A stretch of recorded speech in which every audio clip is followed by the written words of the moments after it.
ओम शांति। 16 अप्रैल 2026। बाप दादा के मधुर महावाक्य। मीठे बच्चे, योग से ही आत्मा की खाद निकलेगी, बाप से पूरा वर्षा मिलेगा, इसलिए जितना हो सके योग बल बढ़ाओ। प्रश्न: देवी देवताओं के कर्म श्रेष्ठ थे, अभी सबके कर्म भ्रष्ट क्यों बने हैं? उत्तर: क्योंकि अपने असली धर्म को भूल गए हैं। धर्म भूलने के कारण ही जो कर्म करते हैं वह भ्रष्ट होते हैं।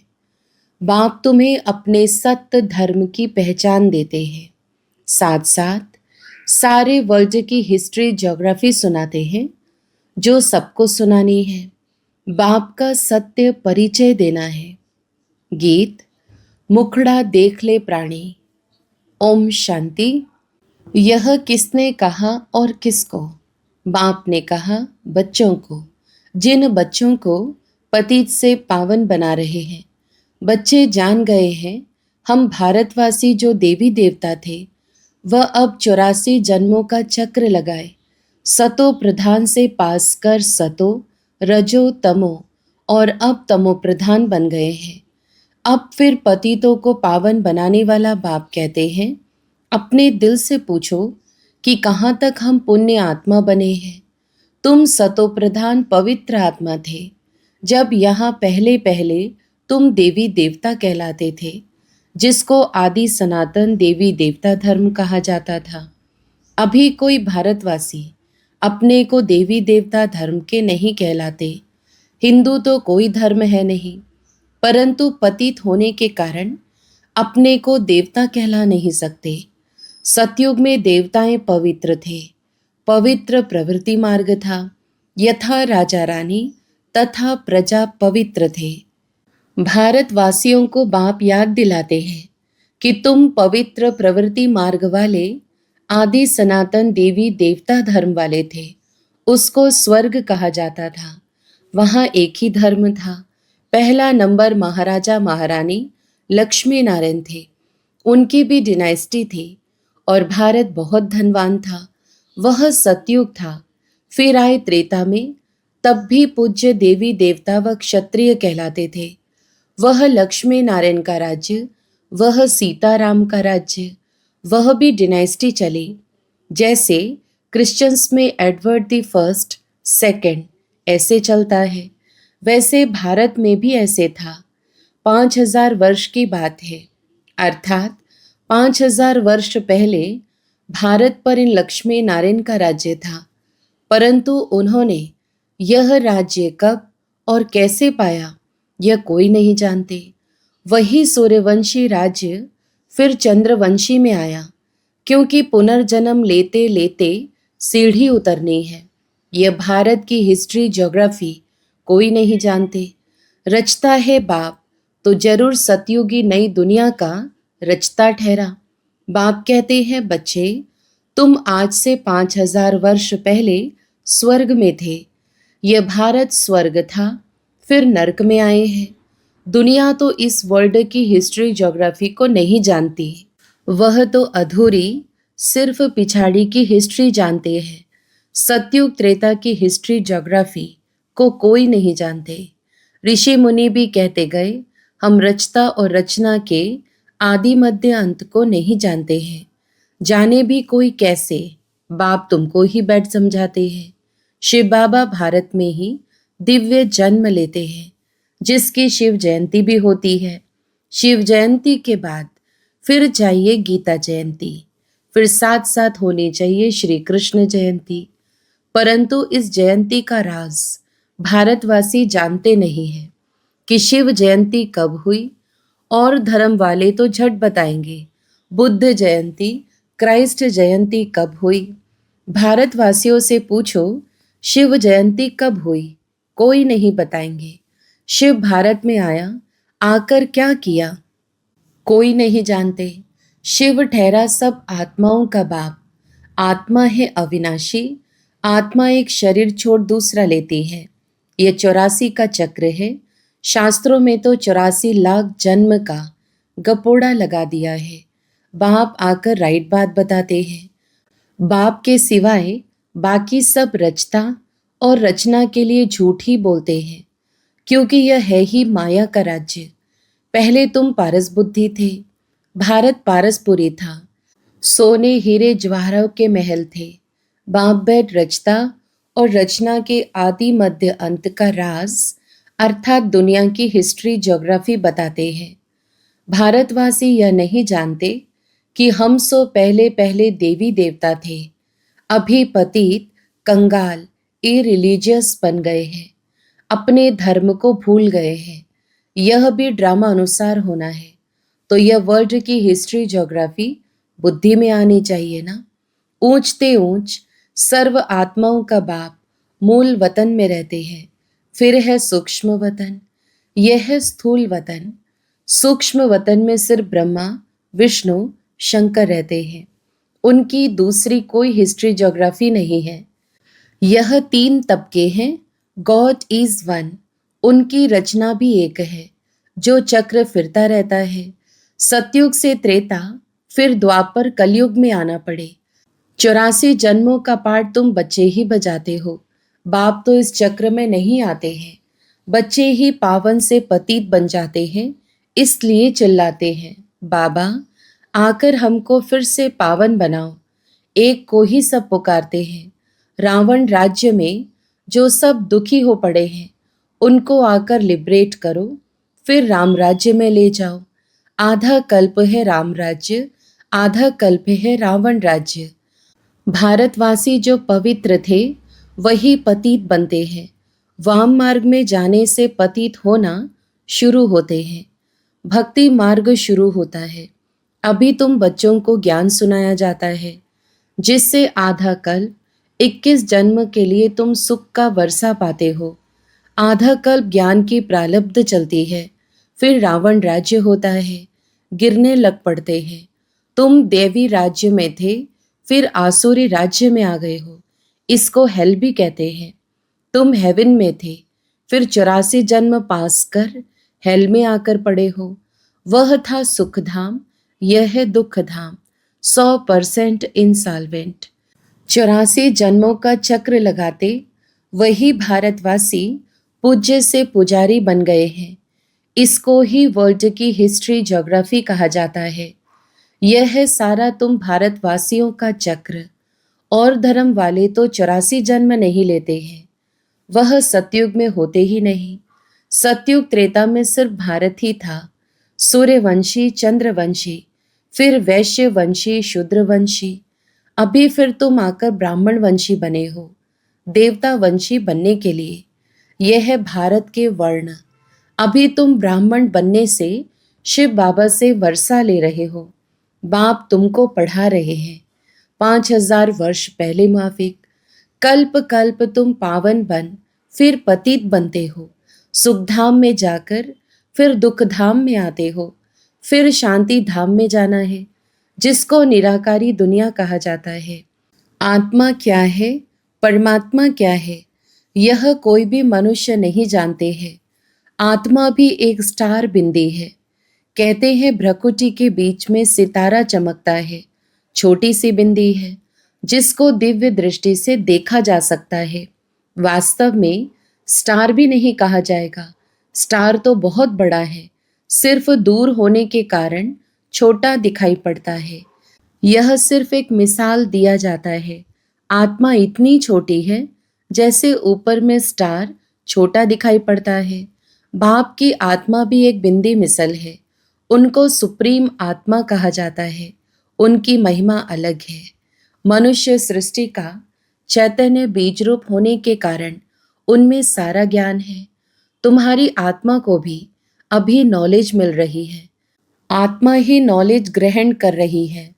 इतनी छोटी बिंदी में 84 जन्मों का पार्ट नोंधा हुआ है, सो भी अविनाशी 84 जन्मों का चक्र लगाते आए हो। इसकी एंड हो नहीं सकती। देवता थे, दैत्य बने, फिर सो देवता बनना है। यह चक्र चलता आया है, बाकी तो सब है बाई प्लाट। इस्लामी बौद्धि आदि कोई 84 जन्म नहीं लेते हैं। यही सतयुग भारत में राइटियस साल्वेंट था, फिर 84 जन्म ले विशेष बने हैं। यह विशेष वर्ल्ड है। 5000 वर्ष पहले प्योरिटी थी, पीस भी थी, प्रॉस्पेरिटी भी थी। बाप बच्चों को याद दिलाते हैं, मुख्य है प्योरिटी, इसलिए कहते हैं विशेष को वाइसलेस बनाने वाले आओ। वही सद्गति देने वाला है, इसलिए वही सतगुरु है।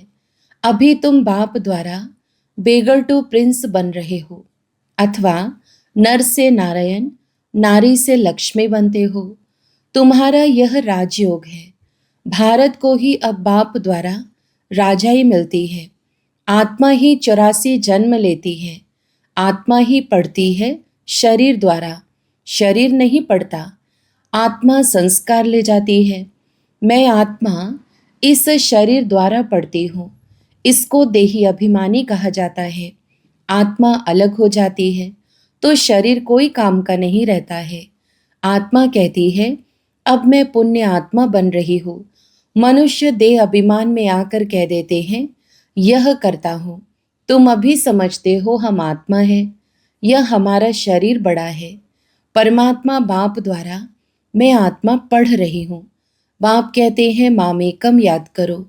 तुम गोल्डन एज में सतो प्रधान थे, फिर तुम्हारे में एलॉय पड़ी है। खाद पढ़ते पढ़ते तुम पावन से पतित बन पड़े हो।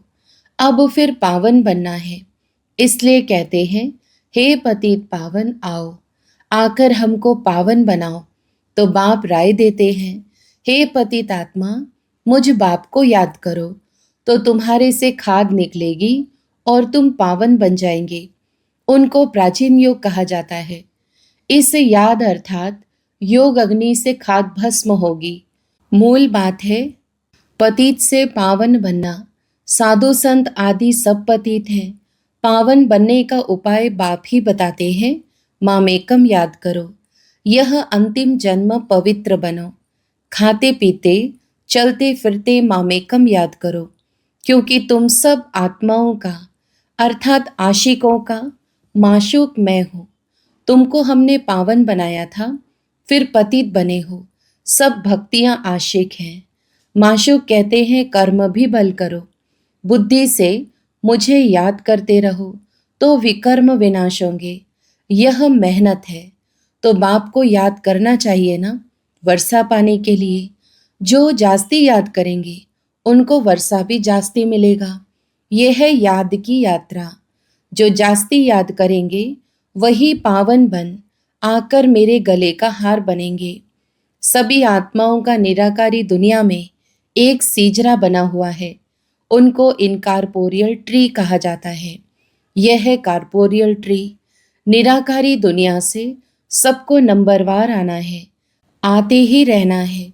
झाड़ कितना बड़ा है, आत्मा यहाँ आती है पार्ट बजाने। जो भी सब आत्माएं हैं सभी इस ड्रामा के एक्टर्स हैं। आत्मा अविनाशी है, उसमें पार्ट भी अविनाशी है। ड्रामा कब बना यह कह नहीं सकते, यह चलता ही रहता है। भारतवासी पहले पहले सुख में थे, फिर दुख में आए, फिर शांति धाम में जाना है, फिर बाप सुख धाम में भेज देंगे। उसमें जो जितना पुरुषार्थ कर ऊंच पद पाए, बाप किंगडम स्थापन करते हैं। उसमें पुरुषार्थ अनुसार राजाई में पद पाएंगे। सतयुग में तो जरूर थोड़े मनुष्य होंगे। आदि सनातन देवी देवता धर्म का झाड़ छोटा है, बाकी सब विनाश हो जाएंगे। यह आदि सनातन देवी देवता धर्म स्थापन हो रहा है, अर्थात स्वर्ग के गेट खुल रहे हैं। 5000 वर्ष पहले भी इस लड़ाई के बाद स्वर्ग की स्थापना हुई थी। अनेक धर्म विनाश हो गए थे। इस लड़ाई को कहा जाता है कल्याणकारी लड़ाई। अब नरक के गेट खुले हैं, फिर स्वर्ग के गेट खुलेंगे। स्वर्ग के द्वार बाप खोलते हैं, नरक के द्वार रावण खोलते हैं। बाप वर्षा देते हैं, रावण श्राप देते हैं। यह बातें दुनिया नहीं जानती। तुम बच्चों को समझाता हूँ। एजुकेशन मिनिस्टर भी बेहद की नॉलेज चाहते हैं, सो तो तुम ही दे सकते हो, परंतु तुम हो गुप्त, तुमको पहचानते ही नहीं है। तुम योग बल से अपनी राजाई ले रहे हो। लक्ष्मी नारायण ने यह राजाई कैसे पाया सो तुम जानते हो। इसको कहा जाता है ऑस्पेशियस कल्याणकारी युग, जबकि बाप आकर पावन बनाते हैं। श्री कृष्ण को तो सभी बाप नहीं कहेंगे, बाप निराकार को कहा जाता है। उस बाप को याद करना है, पावन भी बनना है, विकारों को जरूर छोड़ना पड़े। भारत वाइसलेस सुख धाम था, अब विशेष दुख धाम है। बर्थ नॉट ए पेनी है। यह ड्रामा का खेल है जिसको बुद्धि में धारण करके औरों को भी कराना है। अच्छा, मीठे मीठे सिकिलधे बच्चों प्रति माता पिता बाप दादा का याद प्यार और गुड मॉर्निंग। रूहानी बाप के रूहानी बच्चों को नमस्ते। हम रूहानी बच्चों की भी रूहानी माता पिता बाप दादा को याद प्यार, गुड मॉर्निंग और नमस्ते। धारणा के लिए मुख्य सार। पहला, याद से पावन बन बाप के गले का हार बनना है। कर्म करते भी बाप की याद में रहे विकर्माजीत बनना है। दूसरा, पुण्य आत्मा बनने का पूरा पूरा पुरुषार्थ करना है। देह अभिमान छोड़ देही अभिमानी बनना है। वरदान, अपने बुद्धि रूपी नेत्र को क्लियर और केयरफुल रखने वाले मास्टर नॉलेजफुल पावरफुल भव। विस्तार, जैसे ज्योतिषी अपने ज्योतिष के नॉलेज से, ग्रहों की नॉलेज से आने वाली आपदाओं को जान लेते हैं, ऐसे आप बच्चे इन एडवांस माया द्वारा आने वाले पेपर्स को परख कर पास विद ऑनर बनने के लिए अपने बुद्धि रूपी नेत्र को क्लियर बनाओ और केयरफुल रहो। दिन प्रतिदिन याद की व साइलेंस की शक्ति को बढ़ाओ तो पहले से ही मालूम पड़ेगा कि आज कुछ होने वाला है। मास्टर नॉलेजफुल पावरफुल बनो तो कभी हार नहीं हो सकती। स्लोगन, पवित्रता ही नवीनता है और यही ज्ञान का फाउंडेशन है। अव्यक्त इशारे, महान बनने के लिए मधुरता और नम्रता का गुण धारण करो। आप बच्चों की चलन में मधुरता और मनसा में बेहद की वैराग्य वृत्ति हो, दोनों स्मृति रहे तो पास विद ऑनर्स बन जाएंगे। मधुरता और नम्रता, इन विशेष दो धारणाओं से सदा विश्व कल्याणकारी महादानी वरदानी बन जाएंगे और सहज ही स्नेह का सबूत दे सकेंगे। अच्छा, ओम शांति।